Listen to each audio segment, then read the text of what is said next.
I did not raise my voice. I did not slam a single door. What I did was fold the letter in half, slide it back into the envelope, and set it on the kitchen counter like it was a grocery receipt. Then I poured myself a glass of water, stood at the window, and watched my neighbor's sprinklers run their morning cycle until the shaking in my hands stopped. The letter was from my sister-in-law's attorney. She was contesting my mother's will. My mother had been dead for 11 days.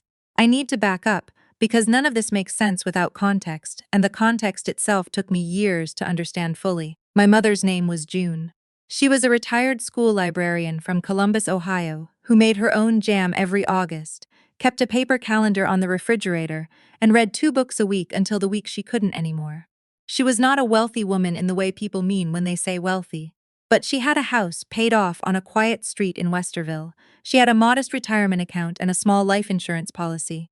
And she had 2 children, me and my brother Elliot. Elliot married his wife. I'll call her my sister-in-law because that's what she was, legally, when of 14 years.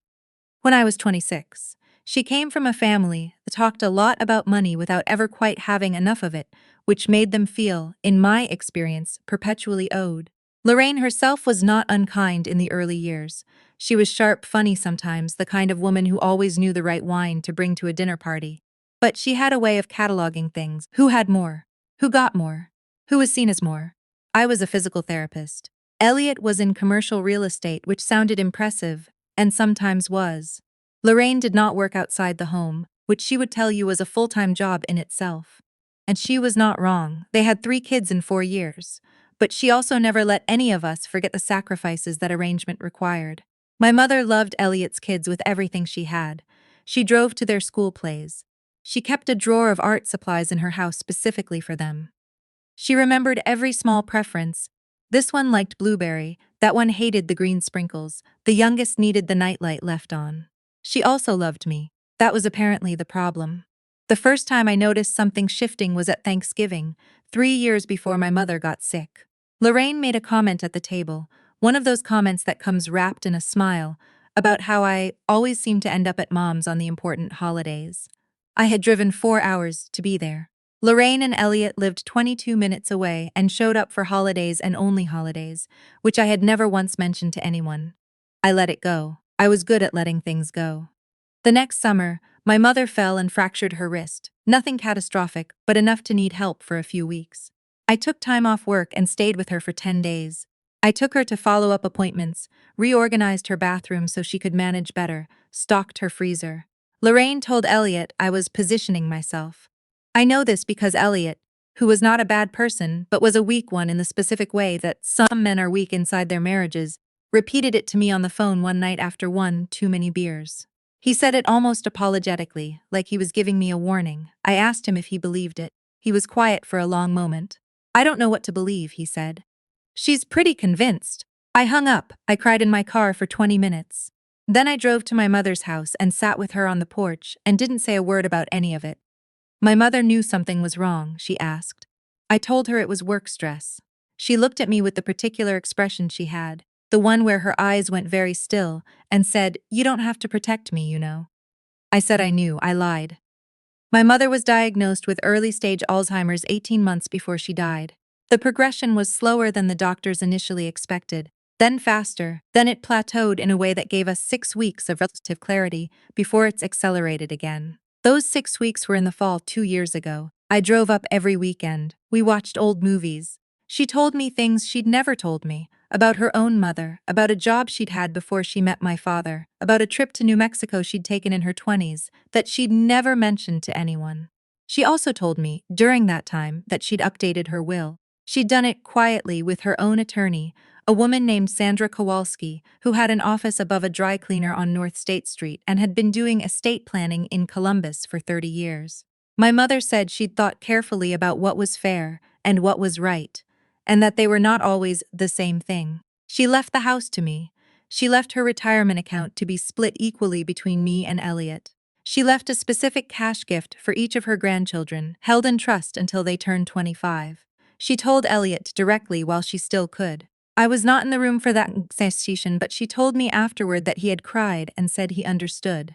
That was October. She died the following March. 11 days later, I received a letter from an attorney I'd never heard of representing Lorraine.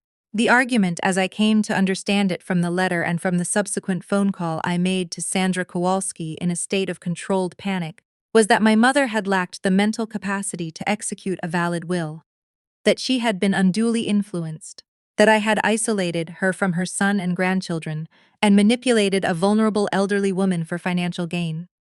I sat with that for a long time. I thought about the 4-hour drives, the 10 days after the wrist fracture, the fall weekends watching old movies, the Thanksgivings I'd showed up for, the appointments I'd driven her to, the pharmacy pickups, the time I'd spent on the phone with her insurance company for 2.5 hours to sort out a billing error she'd been too tired to fight. Isolation, financial gain. I closed my laptop, walked to the kitchen, and made myself scrambled eggs. I ate them standing at the counter. Then I called my own attorney. Her name was Deborah, and she'd been recommended to me by a colleague who'd gone through a contentious divorce 2 years earlier and described her as the kind of woman you want on your side when things get ugly. Deborah did not sugarcoat. Within the first 15 minutes, she told me 3 things: that contesting a will in Ohio was expensive and difficult, that Lorraine's case was legally weak, and that weak cases could still cause enormous damage if the other side had the stamina and the money to drag things out. "What do you want?" Deborah asked me. "I want to honor what my mother wanted," I said. "Okay, and do you have documentation to support her mental capacity at the time the will was signed?" I thought about Sandra Kowalski. I thought about my mother's careful, deliberate voice in October, explaining what she'd decided and why. "I think so," I said. "But I don't know everything she kept." "Find out," Deborah said. I drove to Columbus on a Thursday. Sandra Kowalski had retained detailed notes from the will signing, as she was legally required to do. What I had not known, what my mother had not told me, was that Sandra had recommended a physician evaluation at the time the will was signed. Standard practice for clients with a dementia diagnosis, she explained, to proactively protect against exactly this kind of challenge. My mother had agreed. She'd seen her neurologist, Dr. Ozzie, 2 days before the will was signed. He had documented in clinical detail that she was oriented to person, place, and time, that she understood the nature and extent of her assets, that she demonstrated clear and consistent reasoning about her decisions, that while her diagnosis was documented, her capacity at that time was not in question. I sat in Sandra's small office with the afternoon light coming through the blinds and read that evaluation twice. My mother had known this might happen. She had not told me she was protecting herself, protecting us, because she didn't want me to know she'd expected the worst from her own son's wife. She'd just quietly built the wall before anyone knew they'd need it. I drove home in the rain. I did not cry until I was inside my own apartment, and then I sat on the bathroom floor for a while and let myself feel the full weight of it, that she had known, and she had handled it, and she had done it without burdening me with the knowledge of what she suspected. That was so entirely her. The next few months were not quiet. Lorraine's attorney sent a second letter and a third. There were requests for documentation, which we provided. There was a deposition notice which we responded to through Deborah. Elliot was caught somewhere in the middle of it, and I could tell he was miserable, and I found I had very little energy left to feel sorry for him. He called me in early June. He said he wanted to talk. I said I was willing to listen. He told me that Lorraine had some valid points about how close my mother and I had been, as if closeness were evidence of something sinister. He told me he felt like he'd been excluded over the years. I asked him who had excluded him. He didn't have a clean answer for that. I told him, as calmly as I could manage, that I had never once told our mother not to call him, not to see his kids, not to invite him for holidays, that every choice about how involved he was in her daily life had been his own or Lorraine's. "That's not fair," he said. "Maybe not," I said. "But it's true." We didn't speak again for a while after that. In August, Deborah filed a motion for summary judgment. She submitted Dr.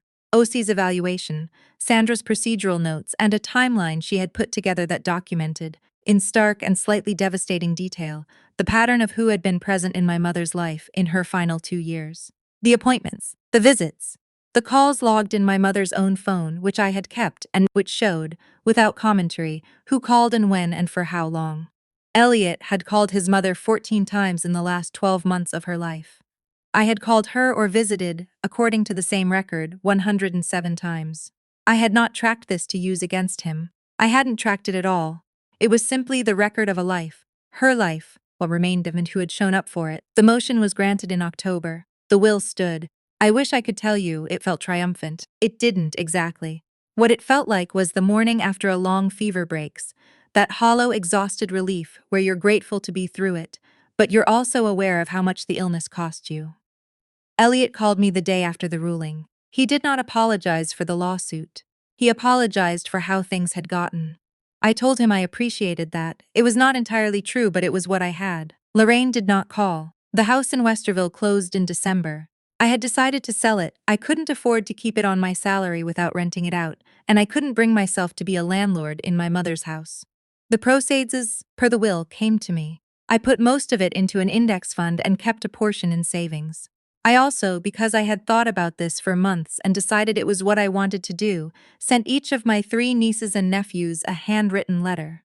I told them that I loved them, that none of what had happened between the adults in their lives was their fault, and that my door was open to them, always, regardless of what their parents decided.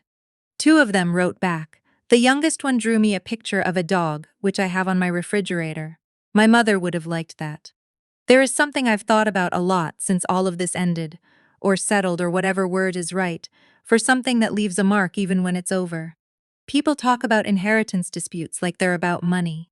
And yes, obviously, money is involved. But what Lorraine was really contesting was the record. The version of events in which my mother had seen me clearly, had made a deliberate and reasoned choice, had decided that presence mattered more than proximity on a map. What Lorraine couldn't accept was not the house. It was the evidence that my mother had known and chosen, with her whole mind intact.